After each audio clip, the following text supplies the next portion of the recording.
आज आपण बनवणार आहोत दालचा भात। त्यासाठी आपण 1 किलो तांदूळ घेतलेला आहे।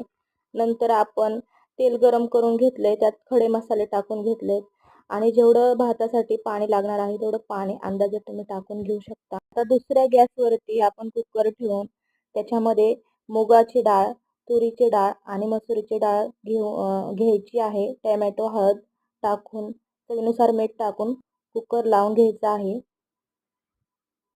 आता आपण पाणी गरम झालेलं आहे, तर त्यामध्ये स्वच्छ निवडून तांदूळ टाकून घ्यायचा आहे। तांदूळ आपण चांगला हलवून घ्यायचा आहे आणि नंतर त्याच्यावरती बघत राहायचंय की तांदूळ व्यवस्थित शिजलाय का नाही। तर भात चांगल्या प्रकारे शिजून झाल्यानंतर ना आपण त्यावरती कलर टाकत आहोत। मी ते पिवळा आणि हिरवा कलर टाकून घेतला आहे, जो की मला खूप आवडतो। आता इथं आपण दालचा करत आहोत, तर तेल घेतलेलं आहे, त्यामध्ये आपण कांदा टाकून घेऊया। कांदा चांगल्या प्रकारे तळून घ्यायचा आहे। आपल्याला चेक करत राहायचंय कांदा करपतो की काय, तर करपून द्यायचा नाही आपल्याला कांदा, पण व्यवस्थित फ्राय करायचा आहे। मीठ टाकूया, कोथिंबीर, आलं लसूण जिरं पेस्ट घेतली आहे, ही पेस्ट पण टाकून व्यवस्थित हलवून घेऊया। आता पुदिना टाकून घेऊयात, व्यवस्थित हलवून घ्यायचं आहे। भोपळा टाकला, यानंतर आपण भोपळा एक घेतला आहे मोठा,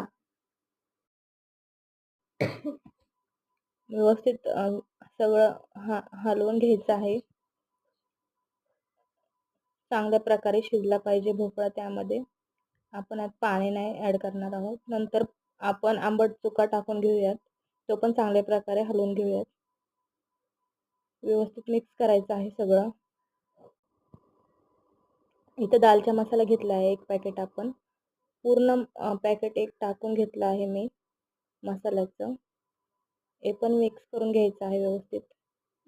धना पावडर टाकून घेऊयात, लाल तिखट, खडम मसाला, हळद मिक्स करून घेऊयात सर्व काही। चिंच पाणी ऍड करून घेऊयात आपण, सगळं मिक्स करून घेऊयात परत एकदा। हे शिजण्यासाठी आपण ह्याच्यावरती झाकण ठेवूयात। 15 मिनिटं शिजवून घेतल्यानंतर खूप चांगल्या प्रकारे भोपळा शिजलेला आहे। आता शिजवून घेतलेली डाळ आपण त्यामध्ये टाकून शिजवून घेणार आहोत। तर तयार आहे आपला दालचा भात आणि खूपच टेस्टी